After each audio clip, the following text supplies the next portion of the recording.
Bonjour à toutes et à tous et bienvenue dans ce 36e podcast consacré à l'évolution de vos FCPE au sein des PEG, PERCO et PERCOL, des groupes EDF et Engie. Soit dit en passant, écoutez l'analyse de la CFE Énergie sur l'actualité des industries électriques et gazières, sans bobard ni blabla. Comme d'habitude, je vais scinder mes propos en deux parties. La première concernera l'analyse du contexte économique mondial et la seconde, celle de vos FCPE pour le mois de février tout juste écoulé. Le mois de février est toujours très important, car c'est celui des publications de résultats annuels de nombreuses entreprises qui donnent également lieu à des perspectives et des objectifs pour l'année 2023.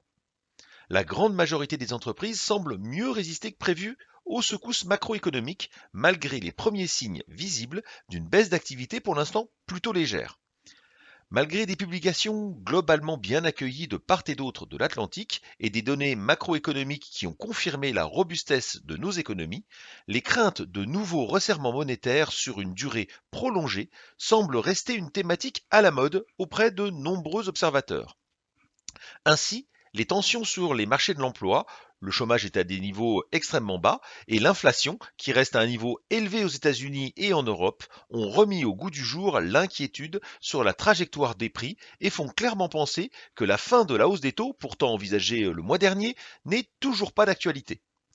Du côté des bonnes nouvelles, la Chine revient en soutien de l'économie mondiale dans la mesure où Pékin a dévoilé de bonnes statistiques économiques confirmant le réveil du pays tant lesté par sa politique zéro Covid. Mais les craintes de tensions entre la Chine et les États-Unis et la guerre en Ukraine qui n'en finit pas avec son cortège d'horreur assombrissent clairement le tableau général. Pour le moment, les investisseurs européens préfèrent regarder le verre à moitié plein. Cela se traduit par des marchés financiers en forte hausse depuis le début de l'année en Europe et plus particulièrement en France, contrairement, une fois n'est pas coutume, aux marchés financiers américains à la traîne. Ainsi, le CAC 40 continue de surperformer avec une hausse de 2,6% sur le seul mois de février, suivi de près par l'indice large européen, l'Eurostoxx 600, qui progresse de 1,8%. Les États-Unis sont dans le sens inverse, avec une baisse de plus de 4% pour le Dow Jones et de 0,5% pour le Nasdaq. Enfin, l'indice mondial, le MSCI World, qui comprend plus de 1500 valeurs à travers le monde, perd 2,5%. Du côté des devises, l'euro perd 2,6% face au dollar sur le fond d'anticipation d'un nouveau mouvement de hausse des taux des banques centrales américaines. Cette euphorie boursière en France, plus de 12% depuis le 1er janvier, est difficilement explicable tant les incertitudes sont nombreuses, mais pour le moment, rien n'arrête le CAC 40. Venons-en maintenant à nos FCPE qui soufflent un peu, sans qu'une tendance nette se dégage. On peut néanmoins particulièrement retenir la hausse notable des FCPE détenant des actions dans les entreprises de petite et moyenne capitalisation. C'est ainsi que les FCPE Actions Croissance Euro sur le PEG et Sélection DNCA Euro PME sur le Percol Engie progressent d'environ 2% sur le mois de février. Attention, ces fonds peuvent être très performants, mais comportent également des risques importants de perte en capital.